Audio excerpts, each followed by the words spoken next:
Divorce শব্দটা সমাজের অনেকের কাছে ভারী একটা শব্দ মনে হয়, কিন্তু সব গল্প তো আর একরকম হয় না।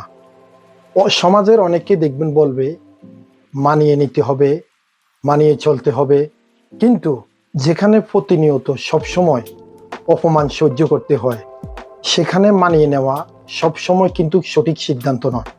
আত্মসম্মান হারিয়ে বেঁচে থাকাকে জীবন বলে না। একটা শেষ হয়ে যাওয়া সম্পর্ক টেনে নেওয়ার চেয়ে সম্মান নিয়ে আলাদা বেঁচে থাকাটাই অনেক ভালো। ডিভোর্স মানে জীবন শেষ নয়। অনেক সময় এই ডিভোর্স জীবনের একটা ভুল অধ্যায়ের শেষ আর নতুন জীবনের শুরু। অসম্মানের সম্পর্কের চেয়ে সম্মানের একাকিত্ব জীবন অনেক ভালো এবং শান্তির। জীবনের সম্পর্কর দরকার আছে, কিন্তু নিজের আত্মসম্মান তার চেয়েও বেশি গুরুত্ব। ভালো থাকার অধিকার আমরা সবার আছে।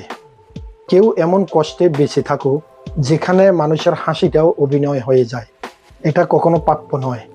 আমরা সবাইকে মনে রাখতে হবে, নিজেকে হারিয়ে ফেলে কাউরে ধরে রাখার নাম ভালোবাসা নয়।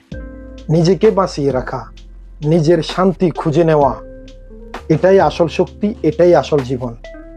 আপনি ভালো থাকলে পৃথিবী ভালো, এবং একদিন সব কিছুই ঠিক জায়গায় চলে আসবে যদি আপনি সঠিক থাকেন।